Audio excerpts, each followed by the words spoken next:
Okay. In the last class, we have discussed about the solid waste and the solid waste management. And today we'll go with agrochemicals and their effects.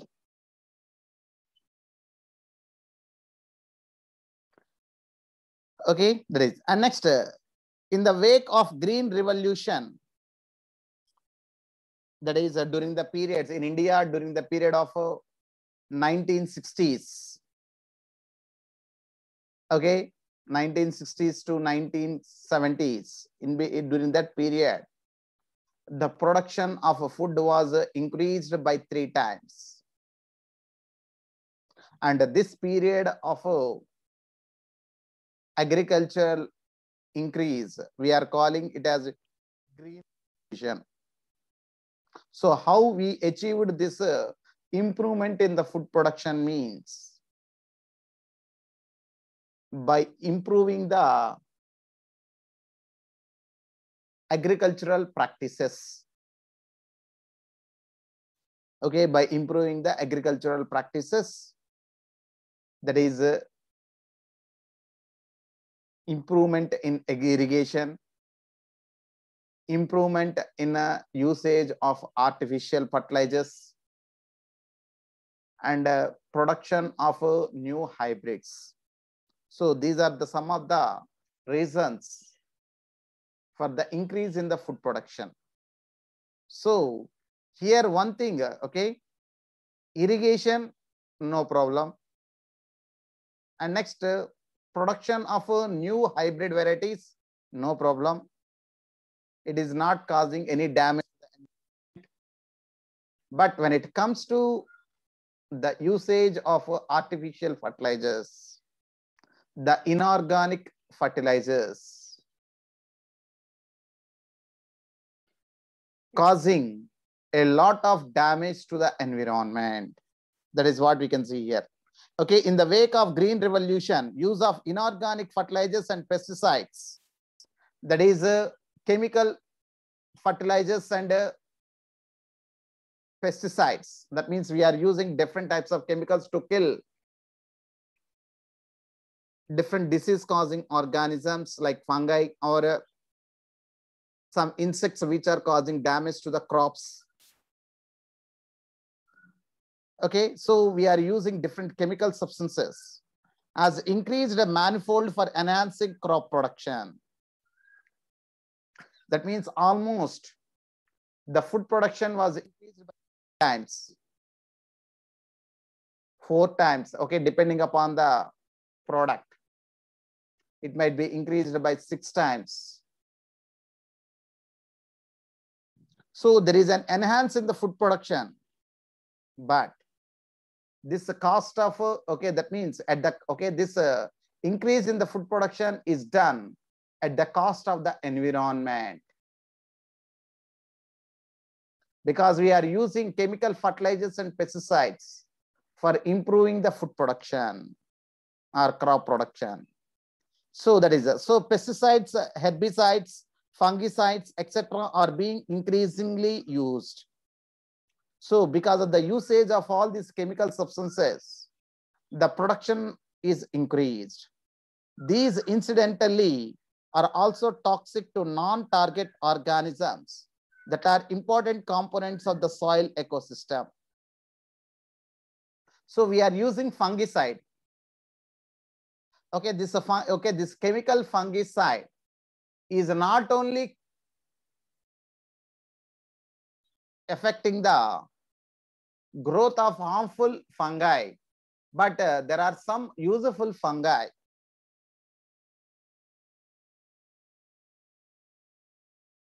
Okay, which are involved in increasing the fertility of the soil. Those fungi are also undergoing death. That means the non-targeted organisms are also getting affected. Okay. Okay, we are using chemical insecticides, which are used to kill harmful insects. But as it is a chemical affecting the harmful insects, but also useful insects which helps in pollination are also undergoing death. Okay, are also undergoing death.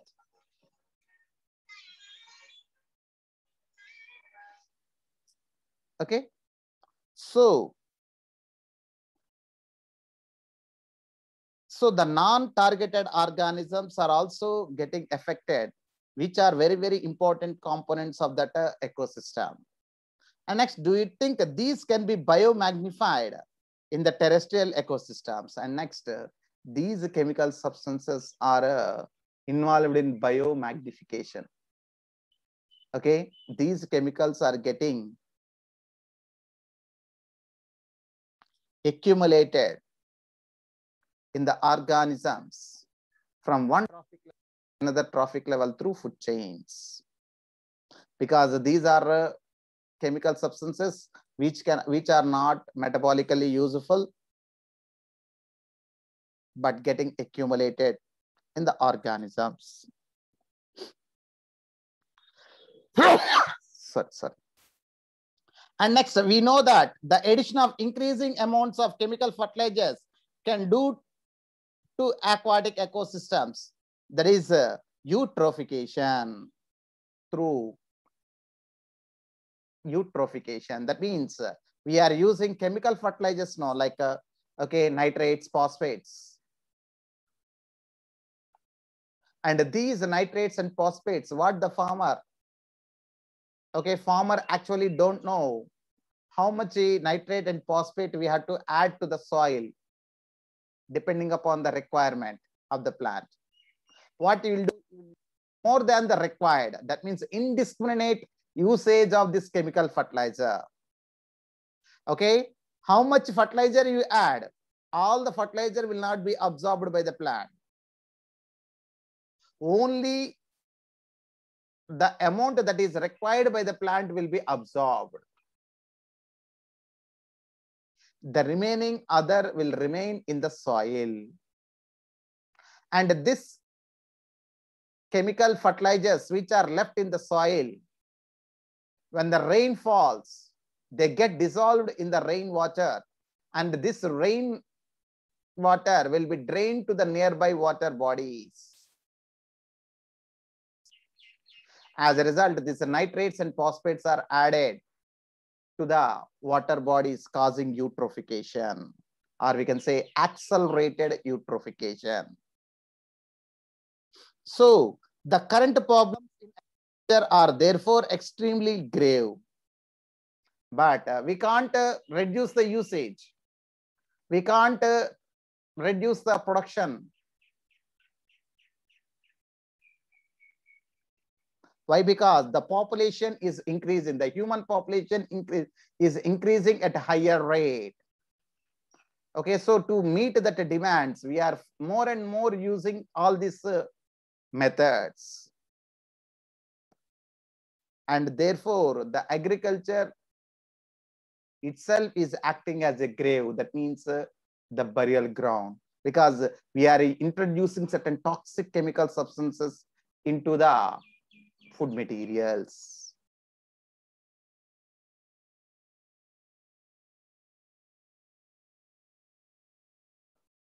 So to reduce this usage of chemical fertilizers, what is the way we can follow? Use that is usage of organic farming. Organic farming, that means instead of using chemical fertilizers, we can use organic fertilizers.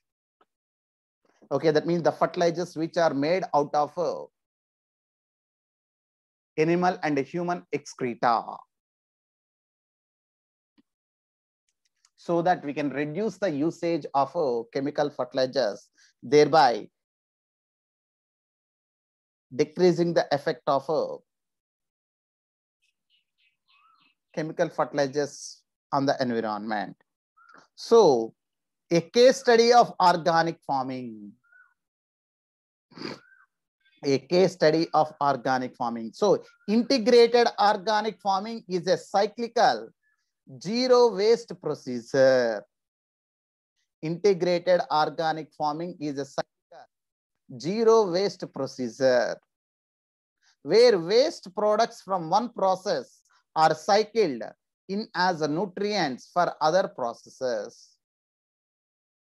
That means, okay, in this organic farming, okay, the farming is taking place in a cyclical manner.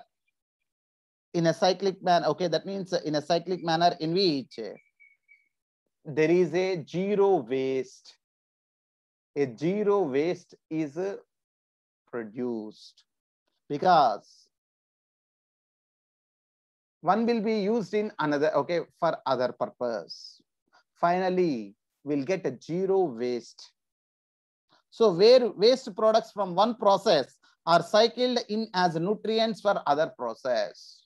That means the waste products that are obtained in one process are used as a nutrients for other process, cyclic manner. So this allows the maximum utilization of resource and increases the efficiency of production. So that means we can maximum use any resource because here zero wastage, no. So whatever the resources, okay, we can make it a maximum usage. Okay, that is. And who has introduced this organic farming with the zero wastage procedure means Ramesh Chandra Dagar.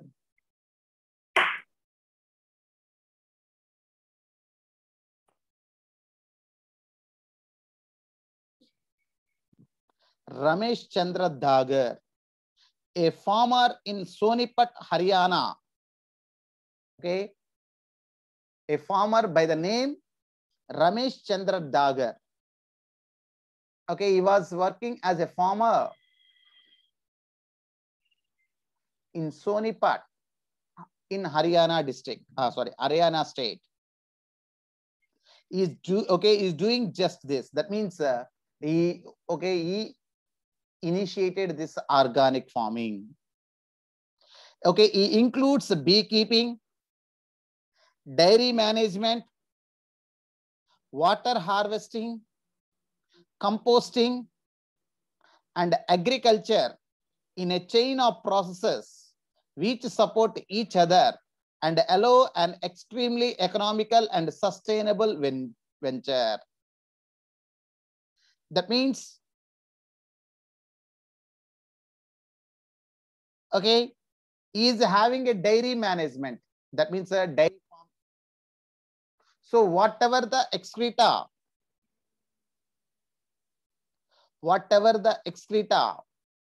that is generated from this dairy farm is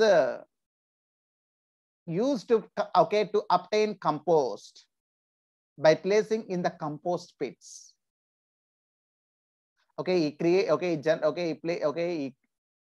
he dig some composting pits, and in the compost pits, okay, this excreta which is generated is placed.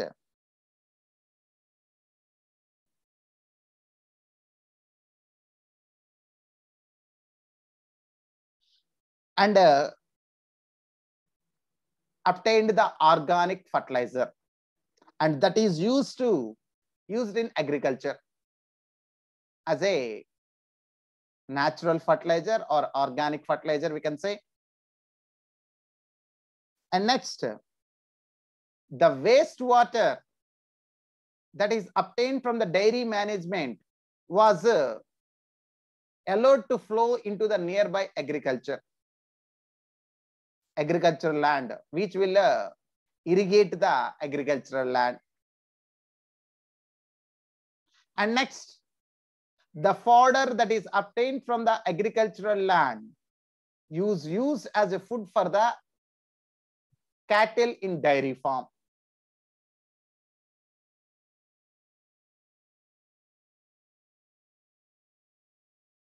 And next, he is having certain agricultural land now. So in that agricultural land, he kept the beekeeping because the flowers are present. So the bees can collect nectar and convert it into honey. And honey bees will help in pollination of that plants that are present in that agricultural field. So all are integrated with one another, and he got the maximum benefits out of all these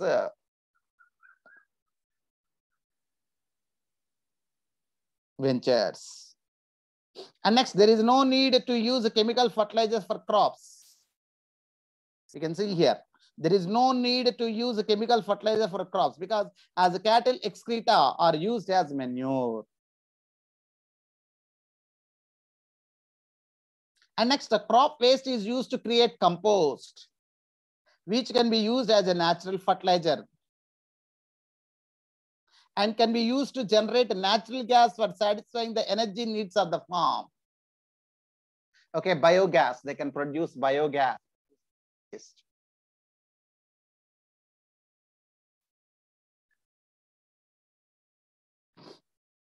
So, enthusiastic about spreading information and help on the practice of integrated organic farming. So he started in, okay, that means by his own, he has taken certain initiatives. Okay, he moved to different places and explained how the integrated organic farming can be done. And he prepared, okay, and he created Dagar has created the Haryana Kisan Welfare Club with a current membership of 5,000 farmers. So, okay, he created a club or a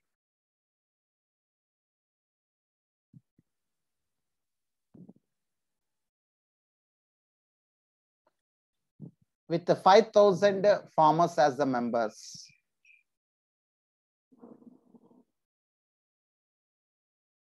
Nowadays, okay. So that's how the integrated farming can reduce the wastage. So we can get this zero wastage procedure by this integrated organic farming, which was initiated by the Ramesh Chandra Dagar. Okay. That is about this agricultural waste.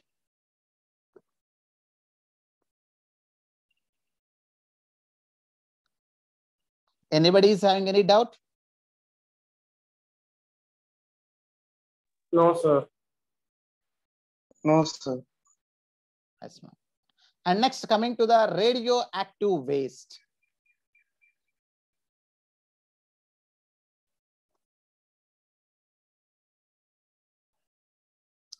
Okay, what is this radioactive waste? Initially, nuclear energy was hailed as a non-polluting way for generating electricity.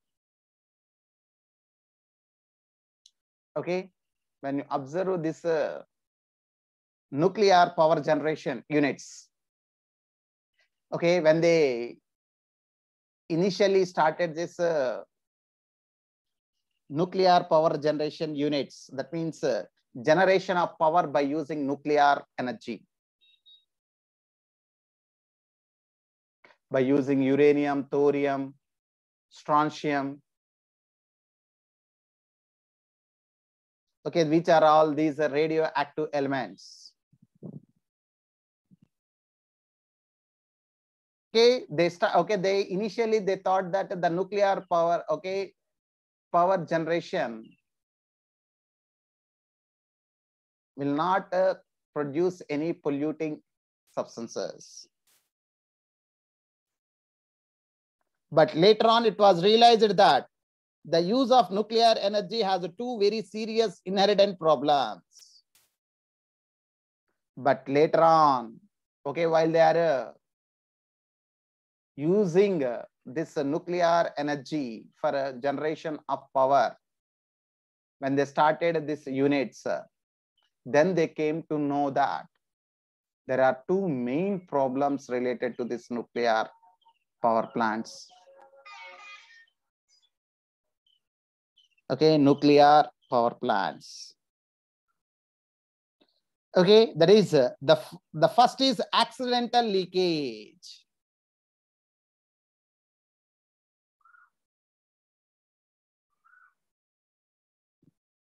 Accidental leakage, that means if any accident occurs and the leakage occurs in the power generation unit, that is the most disastrous condition, as it happened in the 3 Mile Island and the Chernobyl incidents.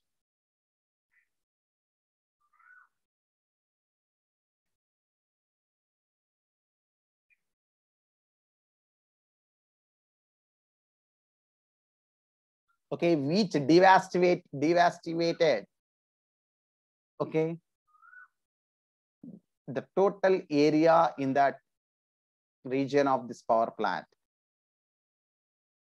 Still, the radiations are emitting from this place.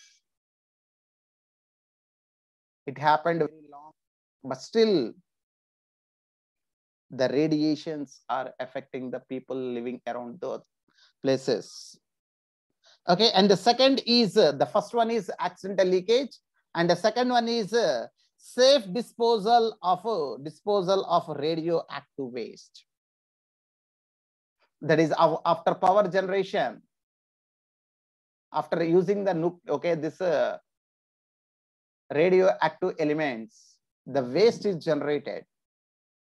The disposal of this radioactive waste, it is the one important problem, because this also will generate radioactivity. Okay, that is radiation that is given off by nuclear waste is extremely damaging to organism because it causes mutations at a very high rate.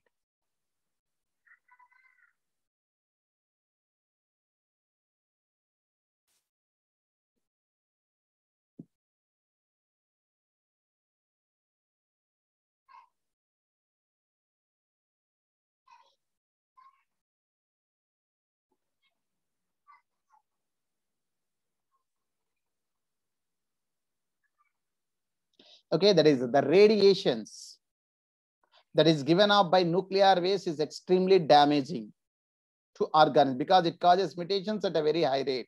Mutation which causes change in the characters, which will causes cancers. You can see, you all of you know very well the Madame Curie. Okay, who has worked on this radioactive elements, was died at the age of 30s, in the years 30 years. Okay, around 30 to 35 years alone only she died. Why? Because she was died of a skin cancer, and this skin cancer is caused due to the radiation of this radioactive elements on which she is working.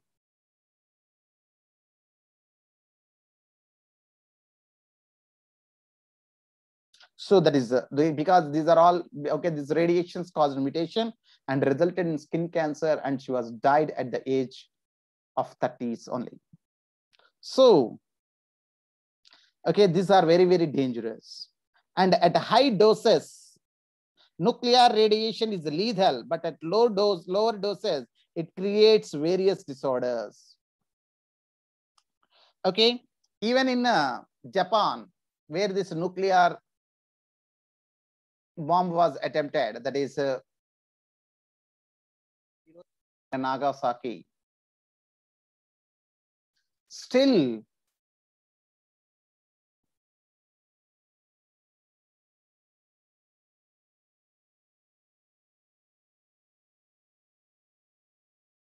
okay,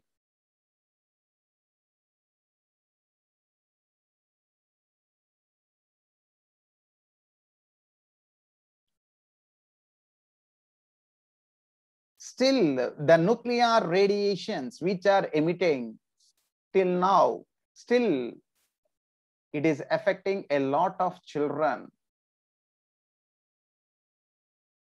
Okay, a lot of children still born with a lot of disabilities who are living in that area, Hiroshima and Nagasaki. The radiations that are that much heavy and dangerous. So that means high doses leads to death, whereas the low doses causes various disorders. The most frequent of all being cancer. Okay, that is the lower doses when they are exposed for a longer period of time. Okay, it is causing cancers. This ultraviolet. Okay, this this nuclear radiations. Therefore, nuclear waste is an extremely potent pollutant and has to be dealt with utmost caution. That means that okay, we have to take a very proper measurements, okay, safety measurements while we are disposing the radioactive waste.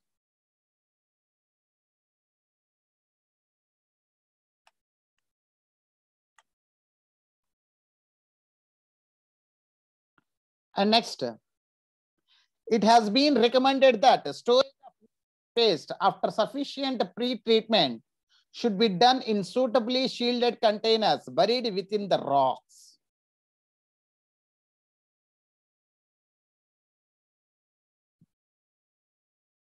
Okay, that means whatever the nuclear waste that is generated in a nuclear power plants. Okay, after purifying or shit, okay, or whatever it is. Okay, the nuclear waste is generated, no. Whatever the nuclear waste that is generated.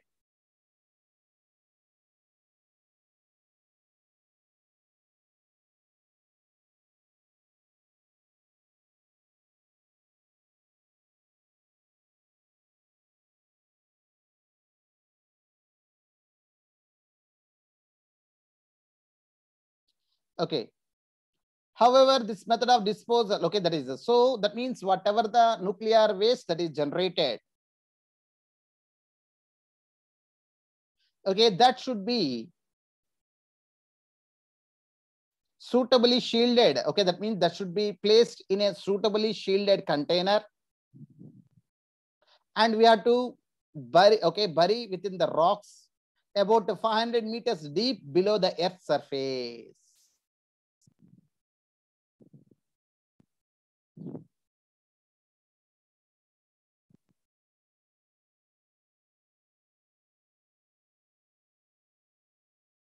Okay, so that means it should be buried. Okay, it should be covered with the proper shield material, and later it should be covered with rocks, and later it should be placed very deep inside the earth's surface around 500 meters below. So, however, this method of disposal is meeting stiff opposition from the public. Why do you think this method of disposal is agreeable to many people? Why? Because it pollutes the underground water. Okay, when we are buried deep inside the soil, okay, these radioactive elements slowly seeps through the soil, and finally they may reach the underground water. When you dig out this underground water, along this water, this radioactive elements will also comes out, causing hazardous effect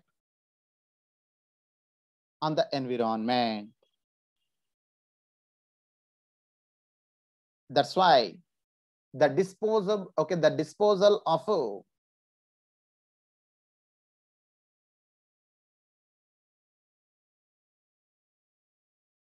this radioactive waste should be done in a proper